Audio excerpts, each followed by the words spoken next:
नमः शिवाय। हर हर महादेव। माता पार्वती की जय। प्यारे भक्तों, आज फाल्गुन मास की छठा दिन है और आज आप सभी भक्त श्रवण करेंगे श्री शिव महापुराण की छठे दिन की कथा। शिव पुराण की कथा को श्रद्धा पूर्वक श्रवण करने से भगवान शिव अपने भक्तों की हर मनोकामना को पूर्ण करते हैं। इसलिए कथा को बड़े ही श्रद्धा और प्रसन्न मन से अवश्य सुनिएगा और भगवान के सामने अपने मन की इच्छा अवश्य रखिएगा और इस पावन कथा को एक शिव भक्त के पास अवश्य शेयर कीजिएगा। हे भगवान, आपकी इस पावन कथा को जो भी भक्त श्रद्धा पूर्वक श्रवण करे और इस कथा को जो भी भक्त श्रद्धा पूर्वक एक शिव भक्त के पास शेयर करे, उस भक्त की सभी मनोकामना को पूर्ण करे। तो आइए प्यारे भक्तों, अब हम अपने जीवन की और अपने परिवार की मंगल कामना को करते हुए इस पावन कथा का रसपान करते हैं। ओम नमः शिवाय।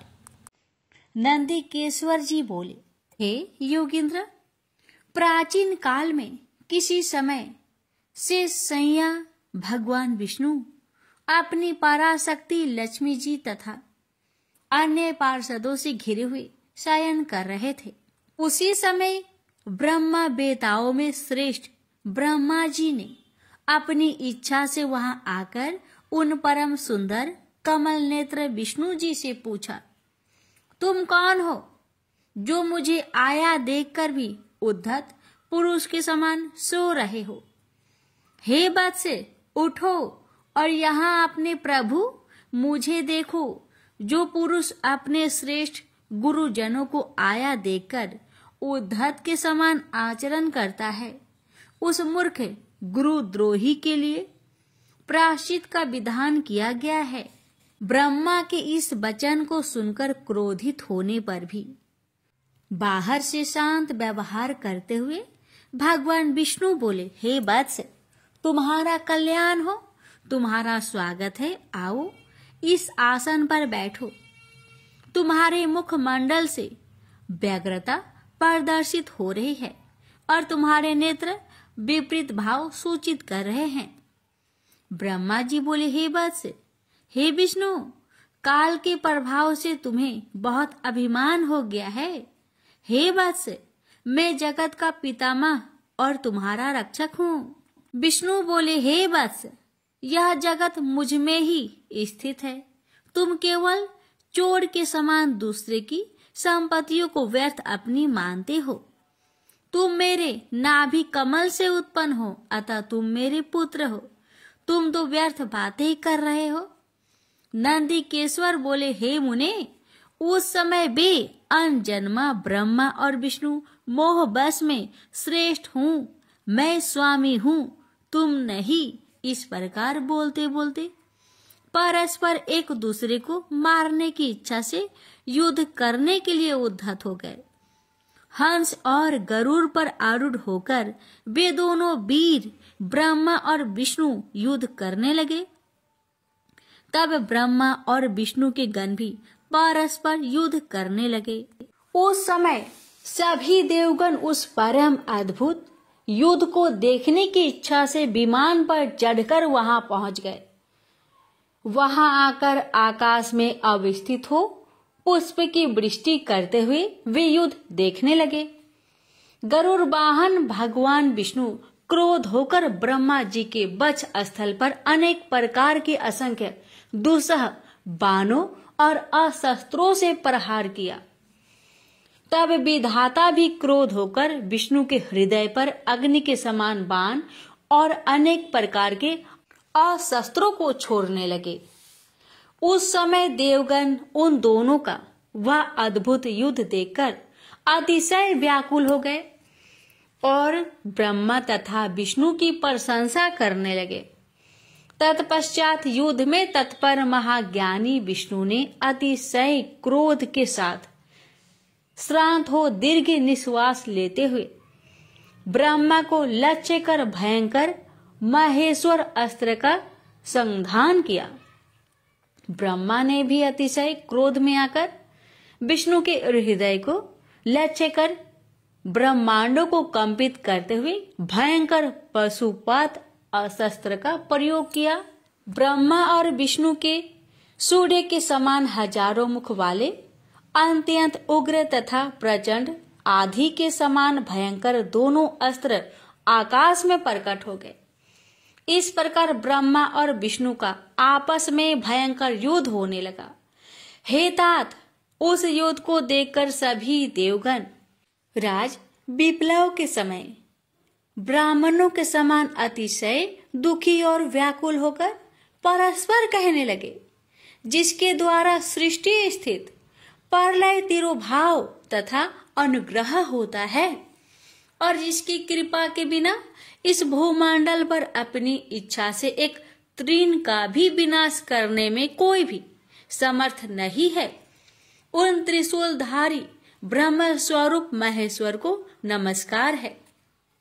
भयभीत देवगण इस प्रकार सोचते हुए चंद्रशेखर महेश्वर जहां विराजमान थे उस शिव स्थान कैलाश शिखर पर गए। शिव के उस प्रणवकार स्थानों को देखकर वे देवता प्रसन्न हुए और प्रणाम करके भवन में प्रविष्ट हुए।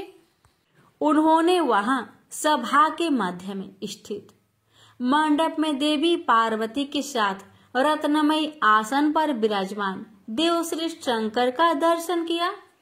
वे वाम चरणों के ऊपर दक्षिण चरण और उसके ऊपर वाम कर कमल रखे हुए थे। समस्त शुभ लक्षणों से संपन्न थे और चारों ओर शिवगण उनकी सेवा में तत्पर थे।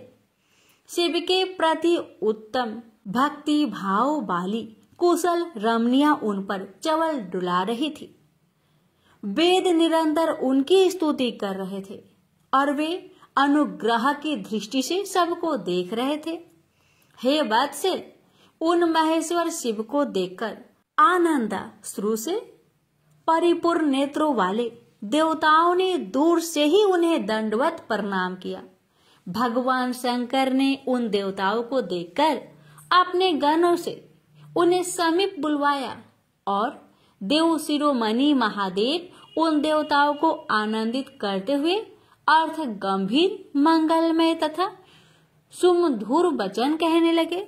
शिव जी बोले, हे पुत्रों, आपकी कुशल तो है।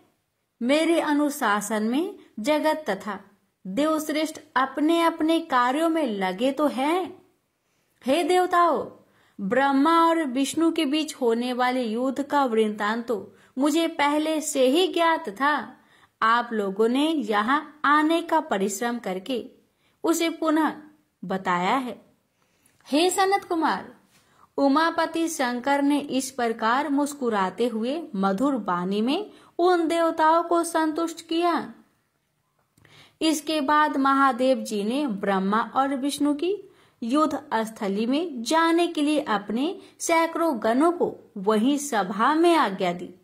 तब महादेव जी के प्रयाण के लिए अनेक प्रकार के बाजे बजने लगे और उनके गणाध्यक्ष भी अनेक प्रकार से सज धज कर वाहनों पर सवार होकर जाने के लिए तैयार हो गए। भगवान उमापति 5 मंडलों से सुशोभित आगे से पीछे तक प्रणव ओम की आकृति वाले सुंदर रथ पर आरूढ़ हो गए। इस प्रकार पुत्रों और गणों सहित प्रस्थान किए हुए शिव जी के पीछे पीछे इंद्र आदि सभी देवगण भी चल पड़े। विचित्र ध्वजाएं, पंखे, चवर, पुष्प वृष्टि, संगीत, नृत्य और बाधों से सम्मानित पशुपति भगवान शिव भगवती उमा के साथ सेना सहित उन दोनों ब्रह्मा और विष्णु की युद्ध भूमि में आ पहुंचे। उन दोनों का युद्ध देखकर शिव जी ने गणों को कोलाहल तथा बाधों को ध्वनि बंद करा दी तथा वे छिपकर आकाश में स्थित हो गए। उधर सूरवीर ब्रह्मा और विष्णु एक दूसरे को मारने की इच्छा से महेश्वराय शस्त्र और पशुपात शस्त्र का परस्पर संधान कर रहे थे। ब्रह्मा और विष्णु के अस्त्रों की ज्वाला से तीनों लोक जलने लगे। निराकार भगवान शंकर इस अकाल प्रलय को आया देखकर एक भयंकर विशाल अग्नि स्तंभ के रूप में उन दोनों के बीच प्रकट हो गए।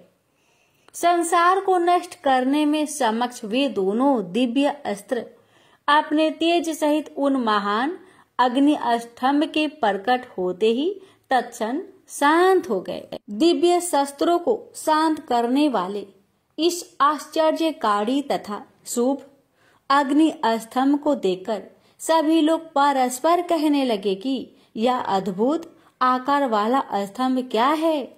यह दिव्य अग्नि स्तंभ कैसे प्रकट हो गया? इसकी ऊंचाई की और इसकी जड़ की हम दोनों जांच करें। ऐसा एक साथ निश्चय करके वे दोनों अभिमानी वीर उसकी परीक्षा करने को तत्पर हो गए और शीघ्रता पूर्वक चल पड़े। हम दोनों के साथ रहने से यह कार्य संपन्न नहीं होगा, ऐसा कहकर विष्णु ने शुकर का रूप धारण किया और उसकी जड़ की खोज में चले। उसी प्रकार ब्रह्मा भी हंस का रूप धारण करके उसका अंत खोजने के लिए चल पड़े। पाताल लोकों को खोदकर बहुत दूर तक जाने पर भी विष्णु को उस अग्नि के समान तेजस्वी स्तंभ का आधार नहीं दिखा। तब थक हार कर शुक्राकृति विष्णु रणभूमि में वापस आ गए। तात आकाश मार्ग से जाते हुए आपके पिता ब्रह्मा जी ने मार्ग में अद्भुत केतकी केवरे के पुष्प को गिरते देखा। अनेक वर्षों से गिरते रहने पर भी वह ताजा और अति सुगंध युक्त था। ब्रह्मा और विष्णु के इस विग्रह पूर्ण कृत्य को देखकर भगवान परमेश्वर हंस पड़े, जिससे कंपन के कारण उसका मस्तक हिला और वह श्रेष्ठ केतकी पुष्प उन दोनों के ऊपर कृपा करने के लिए गिरा। ब्रह्मा जी ने उससे पूछा, हे पुष्पराज, तुम्हें किसने धारण कर रखा था और तुम क्यों गिर रहे हो? केतकी ने उत्तर दिया, इस पुरातन और अप्रेममय स्तंभ के बीच में से बहुत समय से गिर रहा हूँ, फिर भी इसके आदि को नहीं देख सका, अतः आप भी इस स्तंभ का अंत देखने की आशा छोड़ दे। ब्रह्मा जी ने कहा, मैं तो हंस का रूप लेकर इसका अंत देखने के लिए यहाँ आया हूँ। अब हे मित्र, मेरा एक अभिलषित काम तुम्हें करना पड़ेगा। विष्णु के पास मेरे साथ चलकर तुम्हें इतना कहना है कि ब्रह्मा ने इस स्तंभ का अंत देख लिया है। हे अच्युत, मैं इस बात का साक्षी हूँ। केतकी से ऐसा कहकर ब्रह्मा ने उसे बार बार प्रणाम किया और कहा कि आपातकाल में तो मिथ्या भाषण भी प्रशस्त माना गया है, यह शास्त्र की आज्ञा है। वहां अति परिश्रम से थके और स्तंभ का अंत न मिलने से उदास विष्णु को देखकर ब्रह्मा प्रसन्नता से नाच उठे और चढ़ नपुंसक के समान पूर्ण बातें बनाकर अच्युत विष्णु से इस प्रकार कहने लगे, हे हरे, मैंने इस स्तंभ का अग्रभाग देख लिया है, इसका साक्षी यह केतकी पुष्प है। तब उस केतकी ने भी झूठी विष्णु के समक्ष कह दिया कि ब्रह्मा की बात यथार्थ है। विष्णु ने उस बात को सत्य मानकर ब्रह्मा को स्वयं प्रणाम किया और उनका षोडशोपचार पूजन किया। उसी समय कपटी ब्रह्मा को दंडित करने के लिए उस प्रज्वलित स्तंभ लिंग से महेश्वर प्रकट हो गए। तब परमेश्वर को प्रकट हुआ देखकर विष्णु उठ खड़े हुए और कांपते हाथों से उनका चरण पकड़कर कहने लगे, हे करुणाकर, आदि और अंत से रहित शरीर वाले, आप परमेश्वर के विषय में मैंने मोह बुद्धि से बहुत विचार किया, किंतु कामनाओं से उत्पन्न वह विचार सफल नहीं हुआ। अतः आप हम पर प्रसन्न हो, हमारे पापों को नष्ट करें और हमें क्षमा करें। यह सब आपकी लीला से हुआ है। ईश्वर बोले, हे वत्स, मैं तुम पर प्रसन्न हूँ, क्योंकि श्रेष्ठता की कामना होने पर भी तुमने सत्य वचन का पालन किया। इसलिए लोगों में तुम मेरे समान ही प्रतिष्ठा और सत्कार प्राप्त करोगे। हे हरे, अब से आपकी पृथक मूर्ति बनाकर पुण्य क्षेत्रों में प्रतिष्ठित की जाएगी और उसका उत्सव पूर्वक पूजन होगा। इस प्रकार परमेश्वर ने विष्णु की सत्य निष्ठा से प्रसन्न होकर देवताओं के सामने उन्हें अपनी समानता प्रदान की थी। नंदीकेश्वर बोले, तदुपरांत महादेव शिव जी ने ब्रह्मा के गर्व को मिटाने की इच्छा से अपनी भ्रुकुटी के मध्य से भैरव नामक एक अद्भुत पुरुष को उत्पन्न किया। उस भैरव ने रणभूमि में अपने स्वामी शिव जी को प्रणाम करके पूछा कि हे प्रभु, आप शीघ्र आज्ञा दे, मैं आपका कौन सा कार्य करूं। शिव जी बोले, हे वत्स, ये तो ब्रह्मा है, वे इस सृष्टि के आदि देवता है। तुम वेग पूर्वक तीक्ष्ण तलवार से इनकी पूजा करो, अर्थात इनका वध कर दो। तब भैरव एक हाथ से ब्रह्मा के केस पकड़कर असत्य भाषण करने वाले उनके उद्धत 5वें सिर को काटकर हाथों में तलवार भाजते हुए उन्हें मार डालने के लिए उद्धत हुए।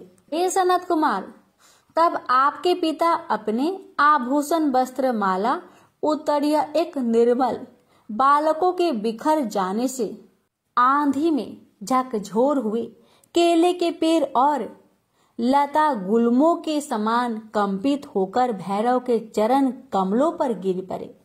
हे तात, तब ब्रह्मा की रक्षा करने की इच्छा से कृपालु विष्णु ने मेरे स्वामी भगवान शंकर के चरण कमलों को अपने अश्रु जल से भिगोते हुए हाथ जोड़कर इस प्रकार प्रार्थना की कि जैसे एक छोटा बालक अपने पिता के प्रति टूटी फूटी वाणी में करता है। अच्युत बोले, हे ईश्वर, आपने ही पहले कृपा पूर्वक इस ब्रह्मा को पंचानन रूप प्रदान किया था, इसलिए ये आपके अनुग्रह करने योग्य है। इसका अपराध क्षमा करे और इन पर प्रसन्न हो। भगवान अच्युत के द्वारा इस प्रकार प्रार्थना किए जाने पर शिव जी ने प्रसन्न होकर देवताओं के सामने ही ब्राह्मण को दंडित करने से भैरव को रोक दिया। शिव जी ने एक सिर से विहीन कपटी ब्रह्मा से कहा, हे ब्राह्मण, तुम श्रेष्ठता पाने के चक्कर में सठे सत्व को प्राप्त हो गए हो, इसलिए संसार में तुम्हारा सत्कार नहीं होगा और तुम्हारे मंदिर तथा पूजन उत्सव आदि नहीं होंगे। ब्रह्मा जी बोले, हे महाविभूति संपन्न स्वामिन, आप मुझ पर प्रसन्न होइए। मैं आपकी कृपा से अपने सिर के काटने को भी आज श्रेष्ठ समझता हूँ। विश्व के कारण विश्व बंधु, दोषों को सह लेने वाला और पर्वत के समान कठोर धनुष धारण करने वाले आप भगवान शिव को नमस्कार है। ईश्वर बोले, हे वत्स, अनुशासन का भय नहीं रहने से यह सारा संसार नष्ट हो जाएगा। अतः तुम दंडनियों को दंड दो और इस संसार की व्यवस्था चलाओ। तुम्हें एक परम दुर्लभ वर भी देता हूँ, जिसे ग्रहण करो। अग्निहोत्र आदि वैतानिक और गृह योगों में आप ही श्रेष्ठ रहोगे और वांग पूर्ण और पुष्पकल दक्षिणा वाला यज्ञ भी आपके बिना निष्फल होगा। तब भगवान शिव ने झूठी गवाही देने वाले कपटी केतक पुष्प से कहा, अरे सठ केतक, तुम दुष्ट हो, यहाँ से दूर चले जाओ। मेरी पूजा में उपस्थित तुम्हारा फल मुझे प्रिय नहीं होगा। शिव जी द्वारा इस प्रकार कहते ही सभी देवताओं ने केतकी को उनके पास से हटाकर अन्यत्र भेज दिया। केतक बोला, हे नाथ, आपको नमस्कार है। आपकी आज्ञा के कारण मेरा तो जन्म ही निष्फल हो गया है। हे तात, मेरा अपराध क्षमा करे और मेरा जन्म सफल कर दे। जाने अनजाने में हुए पाप आपके स्मरण मात्र से नष्ट हो जाते हैं। फिर ऐसे प्रभावशाली आपके साक्षात दर्शन करने पर भी मेरे झूठ बोलने का दोष कैसे रह सकता है। उस सभा स्थल में केतक पुष्प की इस प्रकार स्तुति करने पर भगवान सदाशिव ने कहा, मैं सत्य बोलने वाला हूँ, अतः मेरे द्वारा मुझे धारण किया जाना उचित नहीं है, किंतु मेरे ही अपने विष्णु आदि देवगण तुम्हें धारण करेंगे और तुम्हारा जन्म सफल होगा और मंडप आदि के बहाने तुम मेरे ऊपर भी उपस्थित रहोगे। इस प्रकार भगवान शंकर, ब्रह्मा, विष्णु और केतकी पुष्प पर अनुग्रह करके सभी देवताओं से स्तुत होकर सभा में सुशोभित हुए। प्रेम से बोलिए हर हर महादेव, माता पार्वती की जय। प्यारे भक्तों, श्री शिव महापुराण की आज की कथा को यहीं पर समापन करते हैं और इसकी आगे की कथा कल के वीडियो में जरूर सुनिएगा। अब सुनिए फागुन मास की कथा। विष्णु भगवान और माँ लक्ष्मी जी की कहानी। एक बार भगवान विष्णु जी शेषनाग पर बैठे बैठे बोर हो गए और उन्होंने धरती पर घूमने का विचार मन में किया। वैसे भी कई साल बीत गए थे। धरती पर आए और वह अपनी यात्रा की तैयारी में लग गए। स्वामी को तैयार होता देखकर लक्ष्मी माता ने पूछा, आज सुबह सुबह कहाँ जाने की तैयारी हो रही है? विष्णु जी ने कहा, हे लक्ष्मी, मैं धरती लोक पर घूमने जा रहा हूँ। तो कुछ सोचकर लक्ष्मी माँ ने कहा, हे देव, क्या मैं भी आपके साथ चल सकती हूँ? भगवान विष्णु ने 2 पल सोचा, फिर कहा, एक शर्त है, तुम मेरे साथ चल सकती हो। तुम धरती पर पहुंचकर उत्तर दिशा की ओर बिल्कुल मत देखना। इसके साथ ही माता लक्ष्मी ने हाँ कह के अपनी मनवा ली और सुबह सुबह माँ लक्ष्मी और भगवान विष्णु धरती पर पहुंच गए। अभी सूर्य देवता निकल रहे थे। रात बरसात होकर हटी थी। चारों ओर हरियाली ही हरियाली थी। उस समय चारों ओर बहुत शांति थी और धरती बहुत ही सुंदर दिख रही थी और माँ लक्ष्मी मंत्र मुक्त होकर धरती को देख रही थी और भूल गई कि पति को क्या वचन देकर आई थी, यानी विष्णु भगवान को क्या वचन देकर आई थी। और चारों ओर देखती हुई कब उत्तर दिशा की ओर देखने लगी, पता ही नहीं चला। उत्तर दिशा में माँ लक्ष्मी को एक बहुत ही सुंदर बगीचा नजर आया और उस तरफ से भीनी भीनी खुशबू आ रही थी और बहुत ही सुंदर सुंदर फूल खिले थे। यह एक फूलों का खेत था और माँ लक्ष्मी बिना सोचे समझे उस खेत में गई और एक सुंदर सा फूल तोड़ लाई। लेकिन यह क्या, जब माँ लक्ष्मी भगवान विष्णु के पास वापस आई तो भगवान विष्णु की आंखों में आंसू थे और भगवान विष्णु ने माँ लक्ष्मी को कहा कि कभी भी किसी से बिना पूछे उसका कुछ भी नहीं लेना चाहिए और साथ ही अपना वचन भी याद दिलाया। माँ लक्ष्मी को अपनी भूल का पता चला तो उन्होंने भगवान विष्णु से इस भूल की माफ़ी मांगी। तो भगवान विष्णु ने कहा, जो तुमने भूल की है उसकी सजा तो तुम्हें जरूर मिलेगी।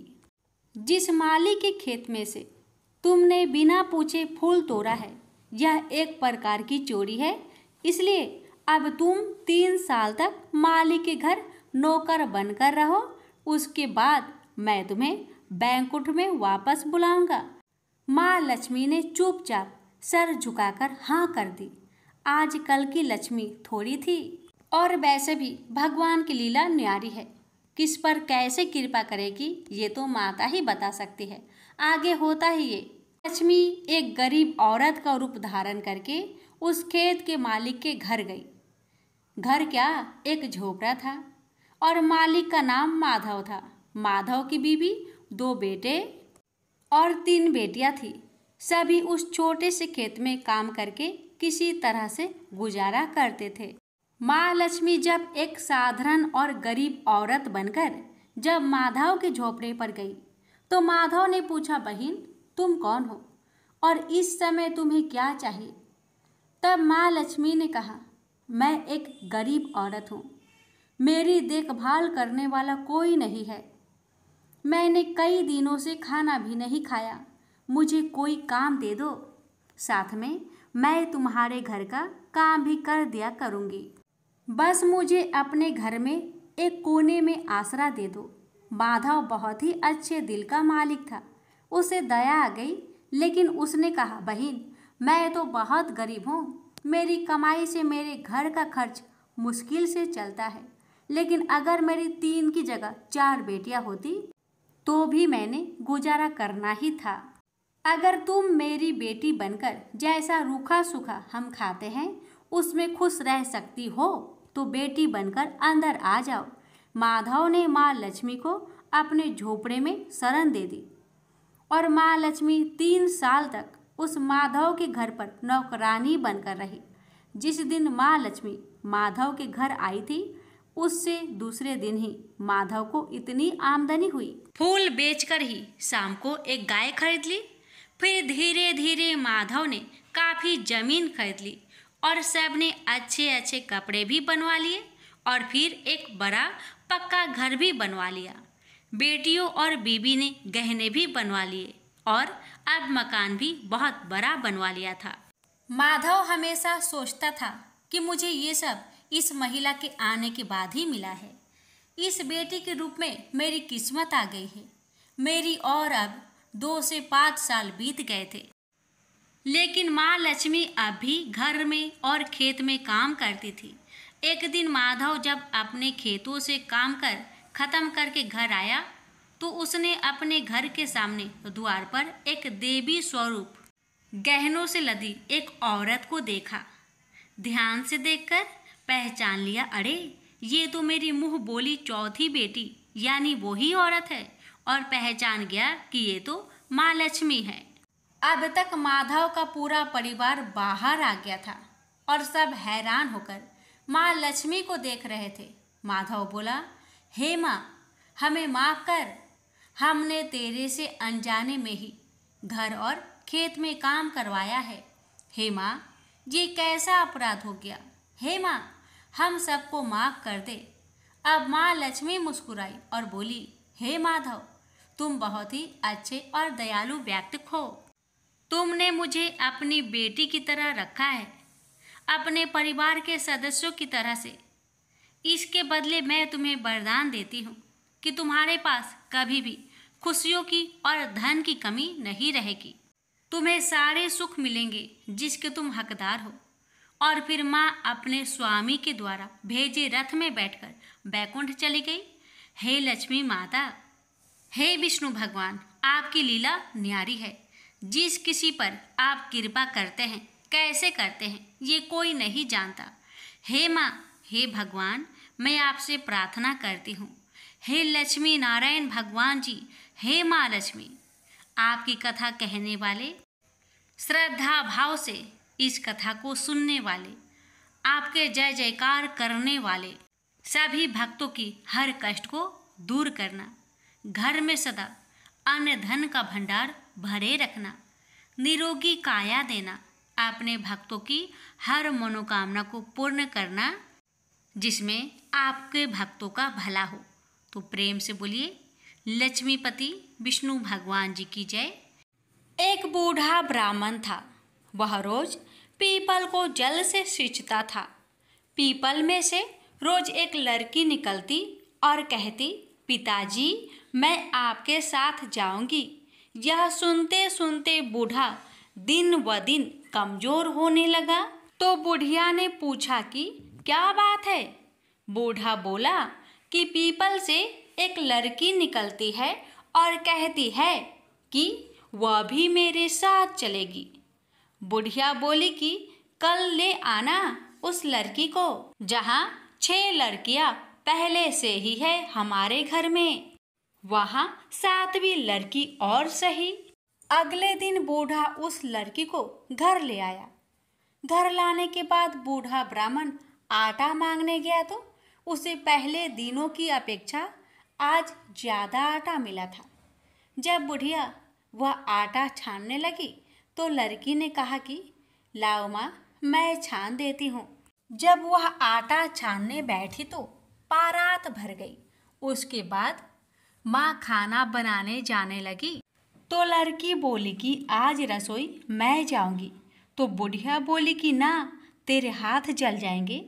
लेकिन लड़की नहीं मानी और वह रसोई में खाना बनाने गई तो उसने तरह तरह के 36 व्यंजन बना डाले और आज सभी ने भर पेट खाना खाया।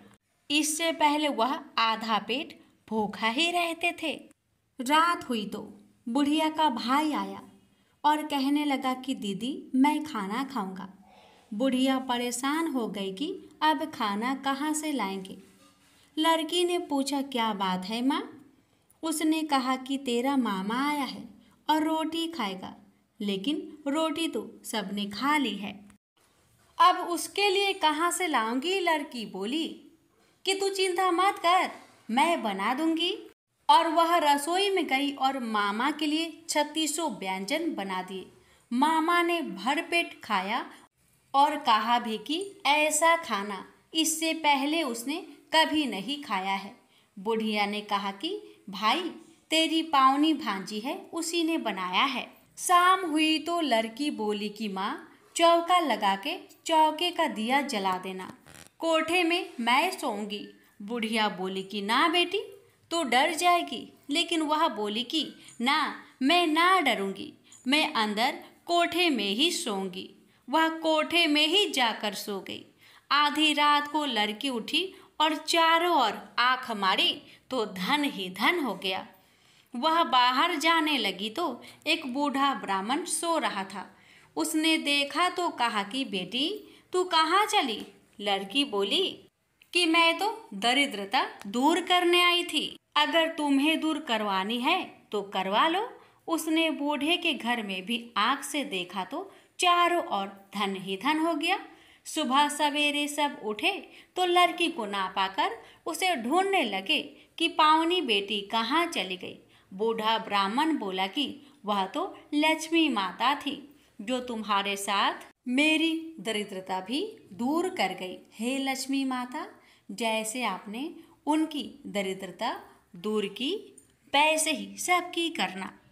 एक बार एक व्यक्ति था, वह एक संत जी के पास गया और कहता है कि संत जी, मेरा एक बेटा है, ना तो पूजा पाठ करता है और ना ही भगवान का नाम लेता है।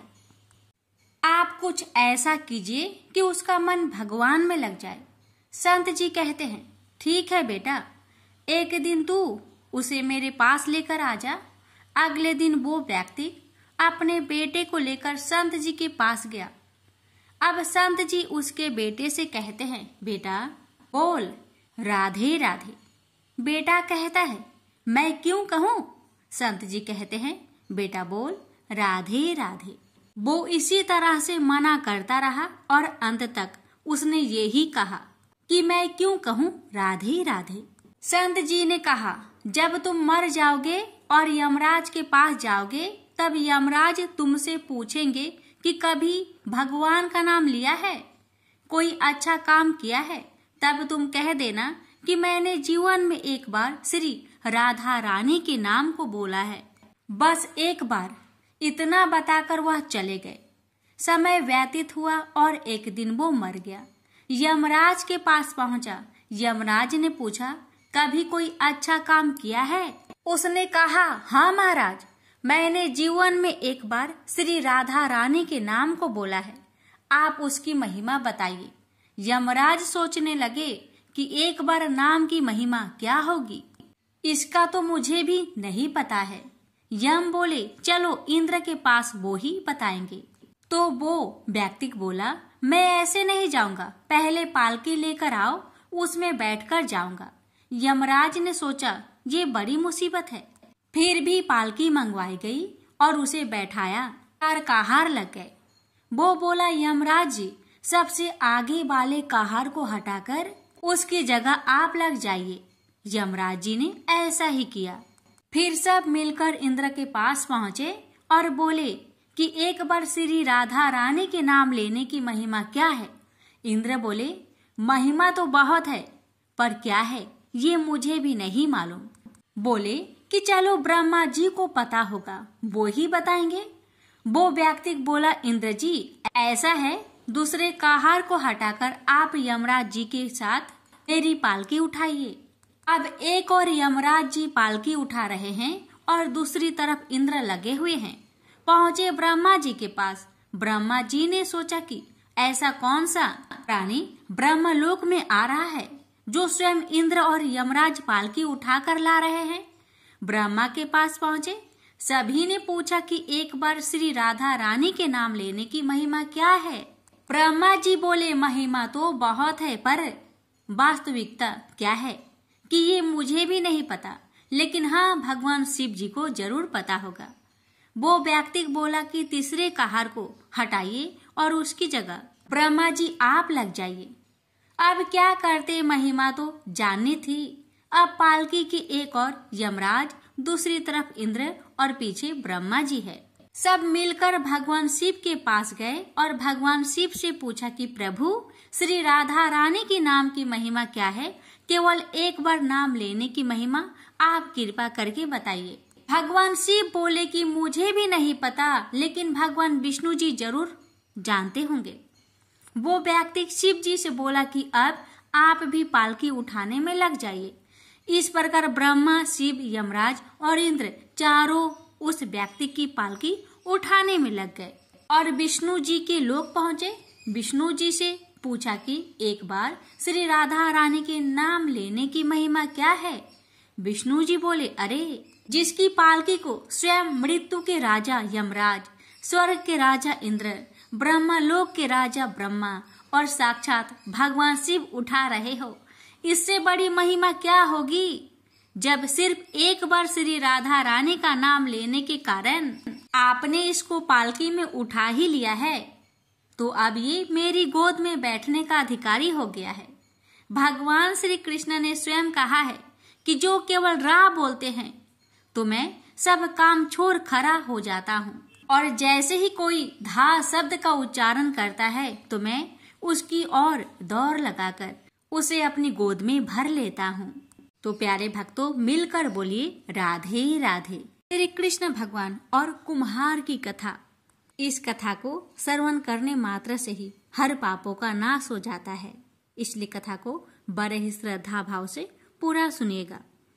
एक बार की बात है कि यशोदा मैया प्रभु श्री कृष्ण के उल्हानों से तंग आ गई और छड़ी लेकर श्री कृष्ण की ओर दौड़ी। जब प्रभु ने अपनी मैया को क्रोध में देखा तो वह अपना बचाव करने के लिए भागने लगे। भागते भागते श्री कृष्ण एक कुम्हार के पास पहुंचे। कुम्हार तो अपने मिट्टी के घड़े बनाने में व्यस्त था, लेकिन जैसे ही कुम्हार ने श्री कृष्ण को देखा तो वह बहुत प्रसन्न हुआ। कुम्हार जानता था कि श्री कृष्ण साक्षात परमेश्वर है। तब प्रभु ने कुम्हार से कहा कि कुम्हार जी, आज मेरी मैया मुझ पर क्रोधित है। मैया छड़ी लेकर मेरे पीछे आ रही है, इसलिए भैया मुझे कहीं छुपा लो।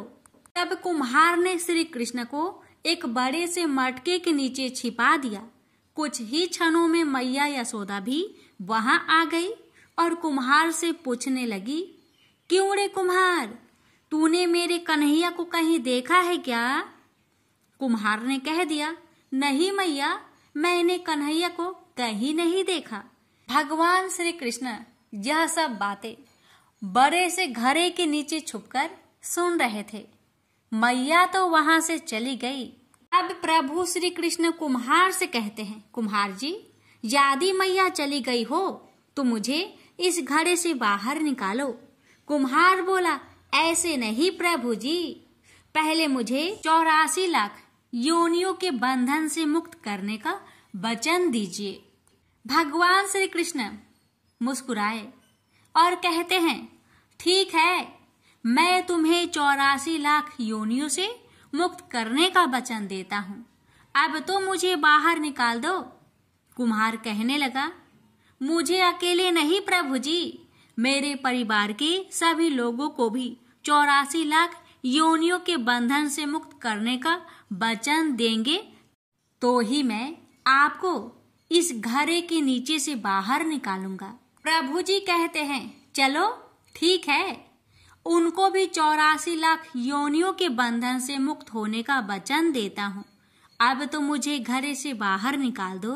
अब कुम्हार कहता है, बस प्रभु जी, बस एक विनती और है, उसे भी पूरा करने का वचन दे दीजिए तो मैं आपको घड़े से बाहर निकाल दूंगा।